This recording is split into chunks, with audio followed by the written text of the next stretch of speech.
भाव एक डिबेट में एक महिला एंकर थी। राकेश टिकैत सामने थे। उस महिला एंकर ने उनसे पूछ लिया कि आप बार बार धमकी देते हो, हरा देंगे, सबक सिखा देंगे, गांव में नहीं घुसने देंगे। तो बोला कि आप खुद भी दो चुनाव लड़ चुके हो, एक विधानसभा का, एक लोकसभा का। खुद क्यों नहीं जीत गए अगर जिताने और हराने की इतनी ही क्षमता है? बगले झांकने लगे, उनसे पूछने लगे कि आपने किसको वोट दिया था। मतलब जवाब देने की स्थिति में नहीं थे। और अभी हमने और आपने पिछले हफ्ते भी डिस्कस किया था कि उत्तर प्रदेश में भी पंचायत चुनाव में खुद इनके जिले में भारतीय जनता पार्टी का चेयरमैन बन गया। राजस्थान में दिसंबर 2020 में चुनाव हुए थे पंचायतों के। वहां ज्यादातर जिला पंचायतों में भारतीय जनता पार्टी के चेयरमैन लग गए। तो कहीं भी इनका बेस नहीं है, लेकिन धमकियां हैं, अराजकता है, रोजाना का यही सिलसिला है।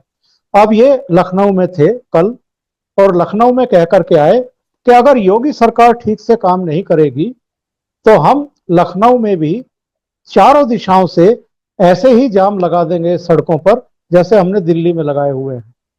तो उसमें बहुत सारे यूजर्स हैं, उन्होंने टिप्पणियां कर रखी हैं कि वो दिल्ली है और यहाँ योगी मुख्यमंत्री हैं। इनकी इस मानसिकता पर, रोज रोज की धमकियों पर, और पिछले 8 महीने से अगर आप एक विफल आंदोलन चला रहे हैं, एक अंधी सुरंग में जाकर के खड़ा हो गया है जहां से कोई प्रकाश की किरण दूर दूर तक दिखाई नहीं दे रही है, तो क्या ये इसकी जिम्मेदारी अपने सिर पर नहीं लेंगे जितने यहाँ आंदोलनकारी बैठे हुए हैं कि हम एक विफल आंदोलन चला रहे हैं जिसका कोई रास्ता दूर दूर तक दिखाई नहीं दे रहा है? ये वो तो वो जानते हैं, लेकिन उनको एक मालूम है क्योंकि जो आंदोलन मीडिया में ही चल रहा है तो धमकियां तो मीडिया को मिल रही है। बाकी का है, आप समझ लो कि मीडिया उसको कवरेज ही नहीं करे तो आंदोलन कहां बचा है मुझे दिखाए। तो कैमरा जब सामने लेके आते तो कुछ तो बोलना पड़ेगा बेचारे को। और क्या करे वो, और क्या करे। ये बहुत पुरानी बात याद है, लालू जी को किसी ने ऐसा सवाल पूछा था तो उन्होंने जवाब दिया, तुम आरएसएस वाले हो क्या, ऐसा ये जवाब था। जो सवाल जी पूछा उसका जवाब नहीं था, अगर मेरे खिलाफ हो तो तुम आरएसएस वाले।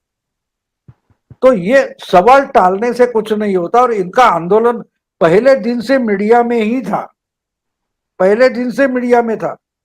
और इसलिए उनको हटाने की कोशिश भी मोदी ने नहीं की है, क्योंकि मालूम है अपने आप में। देखो, नेपोलियन कहता है कि आपका प्रतिस्पर्धी या दुश्मन अगर आत्महत्या करना चाहता है तो भी करके उसके हस्तक्षेप मत कीजिए, करने दो उसे आत्म।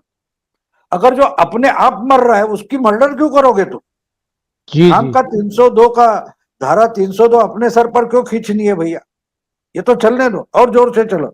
आपको याद होगा मोदी जी ऐसा बोलते नहीं लेकिन ऐसा करते हैं। इसका एक आपको एक उदाहरण देता हूं, शायद उसकी जी क्लिप भी मिल जाएगी आपको। जी। जी 2014 से 19 के दरमियान एक कोई पार्लियामेंट में जोर शोर से लोकसभा चिल्लम चिल्ला चालू था, बिल्कुल शोर शोर से। और उसमें आम आदमी पार्टी के जो को 2-3 एमपी थे वो भी वेल में आकर चिल्ला रहे थे। उसमें से जी। एक का नाम था जो अभी भी एमपी है, भगवंत मान, जो हाँ, असल में संगरूर से। कॉमेडियन है। हाँ असल में हाँ। वो कॉमेडियन है। तो वो जहां आकर चिल्ला रहे थे उसके पीछे जो बेंच थी उस पर ही मोदी बैठे थे, पहला नंबर का बेंच जो होता है। तो वो चिल्लाने से उनका गला बैठ गया। तो मोदी जी ने अपने टेबल पर जो ग्लास था पानी का वो उनको दिया, पियो और जोर से चिल्ला। और उस पर बाद में मेरा ख्याल है भगवान मान की रिएक्शन भी ली गई। तो बोले हाँ मैं भी हैरान हो गया, मेरा गला बैठ गया तो प्रधानमंत्री ने मुझे पानी दिया था। तो ये सिंबॉलिक है। मोदी जी जो पॉलिटिक्स करते हैं, हाउस में हो या बाहर हो, तो उसी ढंग से, हाँ अरे गला बैठ गया तो थोड़ा आराम करो, ये ले लो पानी पी लो, ये एनर्जी वाटर कुछ ले लो, और फिर जोर से चिल्लाओ।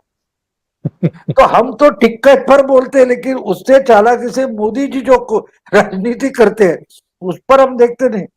अब देखो इनको पकड़ा गया तो ये तो शहीद हो गए, और मोदी जी बोलते कि मैं तो आपको से नहीं करूंगा, आप अपने आप मर जाओ।